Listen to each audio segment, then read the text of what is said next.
अस्सलाम वालेकुम। आज जो है हमारा न्यूमेरिकल एनालिसिस का पहला लेक्चर है और कहते हैं उसमें जो है बाइसेक्शन मेथड से हम शुरू करेंगे कि बाइसेक्शन मेथड क्या होता है। ठीक है, तो बाइसेक्शन मेथड का सबसे पहले जो है हम कहते हैं वैसे ओवरव्यू लेते हैं, जनरली बात करते हैं, फिर हम एग्जांपल से बात करेंगे ताकि आपको ज़्यादा अच्छा समझ आ जाए। बाइसेक्शन मेथड जो होता है वो किसी भी मेथड का कहते हैं ऐसा मेथड जो रूट फाइंड आउट करने के लिए आप कहते हैं इस्तेमाल करते हैं, that is called bisection method, but there are different methods exist to find the roots of the equation. ठीक है, तो कहते हैं आप जो है कहते हैं इसको कहते हैं आपको ये क्वेश्चन कहते हैं कंसीडर करें, जैसे f of x is equal to zero आप कहते हैं कंसीडर कर लेते हैं और आपकी ख्वाहिश है कि आप जो है इसका कोई रूट फाइंड आउट करें।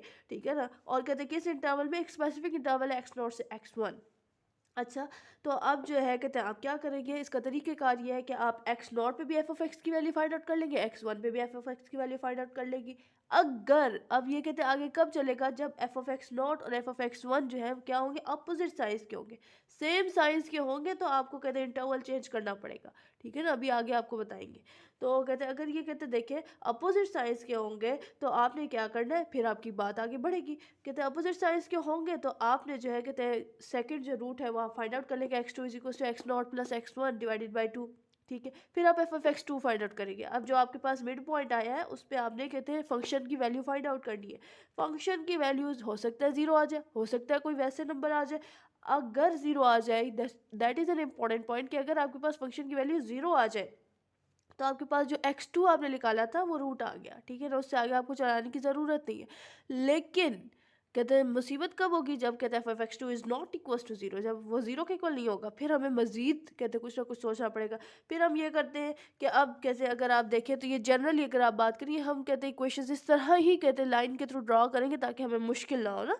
तो देखिए एक्स नॉट से एक्स वन का जो कहते हैं मिड पॉइंट था वो x2 निकला। ठीक है ना, रूट जो था वो x2 निकला। फिर जो है कहते हैं हम कहते हैं फाइंड आउट करेंगे एफ ऑफ एक्स टू, हमने फाइंड आउट कर लिया, हमें पता चला कि नॉट इक्वल टू जीरो था।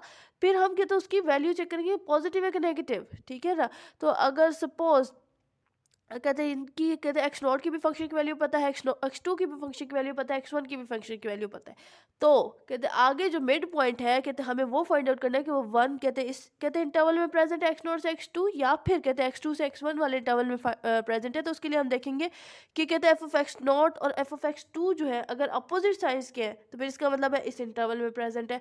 तो फिर जो है हम एक्स थ्री फाइंड आउट करेंगे, x three is equal to x naught plus x two divided by two. ठीक है, लेकिन अगर जो है कहते हैं हमें ये पता चले कहते हैं एक्स नॉट एक्स टू का सेम साइन है फंक्शन का, लेकिन एफ ऑफ एक्स टू और एफ ऑफ एक्स वन का फंक्शन का डिफरेंट साइन है, तो फिर जो है हमारा मिड पॉइंट जो है वो इधर लाई करेगा। ठीक है, तो x three is equal to x one plus x two divided by two. ये टेक्निक चलती जाएगी अप टू सो ऑन, वहाँ पर आप जाके रुकेंगे जहाँ पर आपके कहते हैं एक्स की वैल्यूज रिपीट होना शुरू हो जाए डेसिमल के बाद जो है ना, मतलब कि अभी आपने पिछली अगर एक्स टू की सपोज में जनरली अगर बात करूँ, एक्स टू की वैल्यू आ गई 0.25 और आगे जो आगे आपके पास 0.2 कहते हैं 8, तो ये रिपीट कहते हैं डेसिमल के बाद जो टू रिपीट हो रहा है, तो कहते हैं इस तरह जो है रिपीटिशन होना लाजमी है इसमें। तो वहाँ पे जाके हम एक्स की वैल्यू को कहते हैं फाइनलाइज कर देंगे कि ये है। चले, बाइसेक्शन मेथड से अब हम एक एग्जांपल भी कर लेते हैं ताकि जो है आपको सारा कॉन्सेप्ट क्लियर हो जाए कि क्या है क्या नहीं है। तो कहते हैं मैंने एग्जांपल लिख दिया है, फंक्शन जो है वो क्या है आपके पास, x cos x minus two x square plus three x minus x. ठीक है, मैंने ऐसे एग्जांपल चूज़ किया जिसमें एक ट्रिग्नोमेट्रिक फंक्शन भी है और कहते हैं आपके पास पॉलिनोमियल फंक्शन भी है, और इंटरवल जो है आपके पास क्या है, इंटरवल आपके पास 1.2 से 1.3 तक का है। ये बहुत छोटा इंटरवल है। तो कहते हैं अगर आप कहते हैं ज़्यादा बड़ा इंटरवल लेंगे, जैसे 2 से 4 लेंगे या बड़े बड़े इंटरवल्स लेंगे, तो उसमें आपको कहते हैं वैल्यूज़ फाइंड आउट करना कहते हैं आपकी रिपीटिशन बहुत देर बाद होगी। ठीक है ना, एक्स 16 पे एक्स 20 पे जाकर रिपीटिशन होना स्टार्ट होगी। लेकिन अगर आप छोटे इंटरवल्स लेंगे तो आपकी रिपीटिशन जो है वो कहते हैं शुरू में ही होना शुरू हो जाएगी। कहते हैं 3 4 कहते हैं वैल्यूज़ के बाद आपकी रिपीटिशन होना शुरू हो जाएगी। ये भी हम देखेंगे कि कैसे रिपीटिशन होती है। तो कहते हैं हम सबसे पहले जो है कहते हैं एक्स नॉट, और ये कहते हैं हम इसको एक्स 1.2 को एक्स नॉट कह देते हैं, 1.3 को एक्स वन कह देते हैं। ठीक है ना, तो सबसे पहले तो हम इनकी वैल्यूज़ फाइंड आउट करते हैं एक्स नॉट पे, यानी कि एफ ऑफ 1.2 पे आपके पास फंक्शन की क्या वैल्यू आती है, एफ ऑफ 1.3 पे फंक्शन की क्या वैल्यू आती है। 1.2 को एक्स की जगह पे फंक्शन में पुट करते हैं, यानी कि इस तरह हो जाता है 1.2 cause into 1.2 minus two into 1.2 का स्क्वायर प्लस थ्री इंटू 1.2। ठीक है ना, माइनस वन। इसी तरह जब आप 1.3 को इस फंक्शन पुट करेंगे तो आपके पास क्या आएगा, इन वैल्यूज़ को जब आप पुट करेंगे तो आपके पास जो है कहते हैं वैल्यू कुछ इस तरह से आ जाएगी, इस फंक्शन की वैल्यू आएगी 0.1548, ठीक है ना। और कहते हैं f(1.3) की वैल्यू आ जाएगी आपके पास 0.-0.13225, ठीक है ना। इधर एक बात का ख्याल रखना है, आपने अपने कैलकुलेटर को रेडियन पे सेट करना है, क्योंकि कॉस जो है ना कहते हैं आप इधर कहते लेंगे तो वो रेडियन में लेंगे, ठीक है ना। थीटा एक्स जो है वो आप रेडियन में कहते लेंगे, तभी आपका आंसर ठीक आएगा। अच्छा, आगे हम चलते हैं। आपने फंक्शन की वैल्यूज़ निकाल ली, ठीक है ना। इधर मैं कहते हैं रेज करके, अच्छा तो मैंने फंक्शंस की वैल्यूज़ लिख दी है, एक प्लस में एक नेगेटिव में। जो एक्स नॉट की वैल्यू है मैं एक्स नॉट के ऊपर नेगेटिव साइन डाल देती हूँ, ठीक है ना। सॉरी, एक्स नॉट जो है वो पॉजिटिव है, और कहते हैं x1 यानी कि 1.3 पे आपकी फंक्शन की वैल्यू क्या आ रही है, नेगेटिव आ रही है। मैं इधर कहते हैं अपने रिमाइंडर के लिए, या जस्ट रफ वर्क है ये जो मैंने लाइन ड्रॉ की है, रफ वर्क में आपने करनी है। अच्छा, अब जो है आपने क्या करना है, ये दोनों फंक्शंस जो है वो अपोजिट साइन में है, तो यानी कि इनको अगर हम मल्टीप्लाई करें तो लेस देन 0 आएगा, नेगेटिव आएगा ना। पॉजिटिव नेगेटिव को जब आप मल्टीप्लाई करेंगे तो हम ये लिख देते हैं f(1.2) into f(1.3) is less than 0। फिर जो है हम लोग क्या करते हैं, अगर ये लेस देन 0 है तो आप इन्हीं दोनों पॉइंट्स पे आप x2 फाइंड आउट कर सकते हैं, यानी कि आपका x2 जो है वो इधर लाई करेगा कुछ, ठीक है ना, x0 और x1 के दरमियान। तो हम जो है कहते हैं x1 और x2 को प्लस करके, यानी कि 1.2 प्लस 1.3 डिवाइडेड बाई 2 करेंगे, तो आपके पास आंसर आ जाएगा 1.25, ठीक है।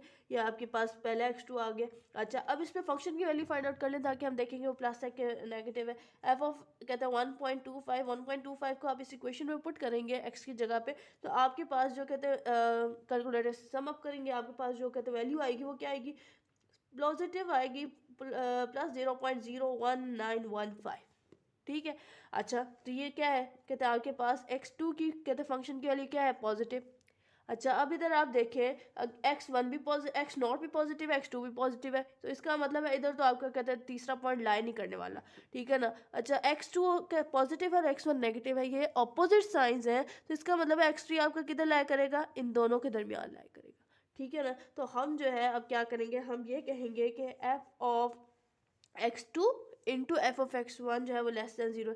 x2 आपके पास क्या है, 1.25 इंटू एफ ऑफ x1 आपके पास क्या था, 1.3, ठीक है ना। ये क्या है, लेस देन 0, ठीक है। अच्छा, अब जो है आप x3 अगर आप फाइंड आउट करेंगे, आप इन दोनों को सम करेंगे, जो आपने कहते हैं यानी कि x2 और x1 की कहते वैल्यूज़ को सम करेंगे, डिवाइडेड बाई 2 करेंगे, आपके पास x3 की वैल्यू आ जाएगी, ठीक है ना। तो ये लें 1.25 plus 1.3 divided by 2 is equals to आपके पास आ जाता है 1.275। ये तो देखें आपके पास इधर ही डेसिमल के बाद रिपीटिशन होना शुरू हो गई है, बिकॉज आपका इंटरवल बहुत छोटा था, ठीक है ना, 1.2 से 1.3। देखिए डेसिमल के बाद इधर 2 है, फिर 2 है, ठीक है ना। इसी तरह जब हम कहते हैं मजीद एक दो वैल्यूज़ और निकाल लेते हैं, ताकि आपको समझ आ जाए आपने कहाँ तक करना है, जब आपके कहते हैं डेसिमल के बाद जो रिपीटिशन कहाँ तक हो जाए, 4 वैल्यूज़ तक रिपीट होना शुरू हो जाए, ठीक है ना। अच्छा, नेक्स्ट जो है अब कहते हैं इसी पर आप कहते हैं फंक्शन की वैल्यू निकाल लें, ठीक है ना। एफ ऑफ x3 आपके पास क्या 1.275, पुट इट इन कहते हैं एफ ऑफ एक्स, ठीक है ना, फंक्शन में पुट करें आप, तो आपके पास जो वैल्यू आती है वो क्या आती है, -0.054585, ठीक है ना। ये वैल्यू आती है आपके पास x3 की, यानी कि क्या आ रही है, नेगेटिव आ रही है। मैं x3 के ऊपर नेगेटिव डाल देती हूँ, ठीक है। फिर चेक करते हैं हम लोग कि किधर किधर कहते हैं, अब जो है x4 कहाँ पे लाई करेगा, वो दो अपोजिट साइंस के दरमियान लाई करेगा। x3 कहते हैं अब x3 के साथ वो लाई करेगा। x3 का अगर x1 के साथ इंटरवल देखें, तो वो दोनों के फंक्शन की नेगेटिव वैल्यू है, इधर तो आपके पास x4 लाई नहीं कर सकता, तो अपोजिट साइंस के दरमियान लाई करेगा। फिर x3 x2 के दरमियान देखें तो आपके पास क्या है, x3 नेगेटिव है, x2 पॉजिटिव है, तो इसका मतलब है आपके पास x4 किधर लाई करेगा, इन दोनों के दरमियान लाई करेगा। तो अब जो है मैं क्या कहती हूँ, मैं ये कहती हूँ कि आपका जो है एफ ऑफ x4 जो है ना, वो किसके कहते हैं, किसके दरमियान लाई करेगा, x2 x3 के।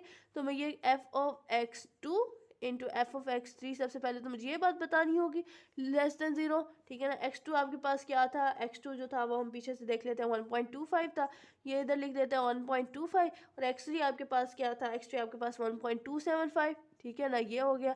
ये लेस देन 0 है। अब x4 की वैल्यू इन पे निकाल लें, तो x2 प्लस x3 यानी कि 1.25 प्लस 1.275 जो है डिवाइडेड बाय 2, इनका कहते हैं अगर आप आंसर निकालें तो आपके पास आ जाता है 1.2625, 1.2625, ठीक है, इधर देखें फिर से 2 रिपीट हो रहे हैं, ये अब रिपीट ही होता जाएगा। इसके बाद जो है कहते हैं आप मज़ीद कहते हैं 3-4 वैल्यूज़ बाद देखेंगे तो आपके पास ये सेकंड कहते हैं ये 6 जो है कहते हैं जहाँ पे 6 आया हुआ है इस इधर भी कोई ऐसी वैल्यू होगी जो बार बार रिपीट होना शुरू हो जाएगी। ठीक है ना, x4 x5 x6 में रिपीट होना शुरू हो जाएगी। फिर जो है कहते हैं कुछ वैल्यूज़ बाद थर्ड वैल्यू भी रिपीट होना शुरू हो जाएगी। और मज़ीद कहते हैं कुछ वैल्यूज़ बाद आपकी फोर्थ वैल्यू जो है आपकी कहते हैं पूरी चारों की चारों टर्म्स जो है रिपीट होना शुरू हो जाएंगी। ठीक है ना, यानी कि सपोज़ अगर कहते हैं ये कहते हैं आंसर ये नहीं आया, आंसर जो है कहते हैं मैं सपोज कर लेती हूँ 1.265 जो है ना कहते हैं आपके पास वैल्यू, आप कहते हैं आप x5 पे देखते हैं, सपोज आपके पास आ जाती है 1.2625, रिपीटिशन हो गई 2625 की, तो ये होती है रिपीटिशन। ठीक है ना, तो x कहते हैं अच्छा आगे जो है मज़ीद इसको आगे कर लेते हैं, एक स्टेप मज़ीद कर लेते हैं। ठीक है, आपको उम्मीद है समझ आ रही होगी।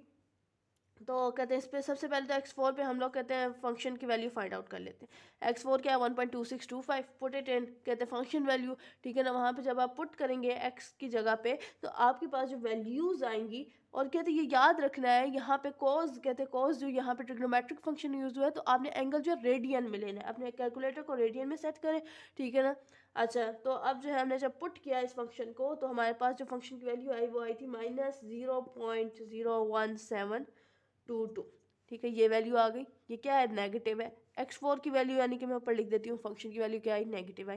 फिर से चेक करती हूँ कि मैं कहते हैं अब जो है x5 किसके दरमियान लाई करेगा, x4 x3 के दरमियान या x4 x2 के दरमियान, वो लाई करेगा x4 x2 के दरमियान, बिकॉज इन दोनों के अपोजिट साइंस है। ठीक है, जिनके अपोजिट साइंस होंगे उनके दरमियान लाई करेगा। चले जी x5 इधर आपके पास लाई करेगा, फिर x5 भी हम फाइंड आउट कर लेते हैं।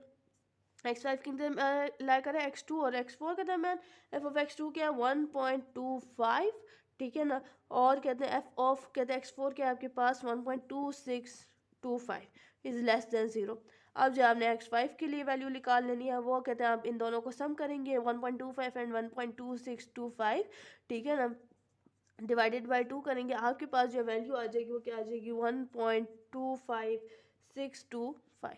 ठीक है ना, बाइसेक्शन मेथड जो है ये आगे चलता जाएगा और उस वक्त तक आपने इस क्वेश्चन को करना है जब तक आपके पास कहते कम से कम डेसिमल के बाद 4 वैल्यूज ना रिपीट होना शुरू हो जाए। ठीक है ना, तो कहते और मैं कहते इधर इतना लंबा कर नहीं सकती क्योंकि वीडियो फिर बहुत ज़्यादा लंबी हो जाएगी, उसका फ़ायदा नहीं है। ये आप लोगों ने खुद प्रैक्टिस करनी है। और दूसरा ये कि ये भी सबसे पहला मेथड है। ठीक है, इसके बाद जो है कहते हम कहते जैसे जैसे नेक्स्ट मेथड्स करेंगे तो हमें पता चलेगा कि कहते हैं आसानी होती जाएगी, वो मेथड्स हमें आसान हल बताते जाएंगे। इवन कि इतने आसान मेथड आ जाएंगे कि आपको कहते एक क्लिक पे आपके पास आंसर आने शुरू हो जाएंगे। ठीक है ना, तो वो अभी हम कहते करेंगे, आप नेक्स्ट वीडियोस देखते रहिएगा ताकि आपको नेक्स्ट मेथड्स का भी पता चल जाए कि नेक्स्ट मेथड्स कौन कौन से और इतने आसान मेथड्स कहते हैं जिनसे आप कहते रूट्स फाइंड आउट करें तो फ़ौरन आ जाए।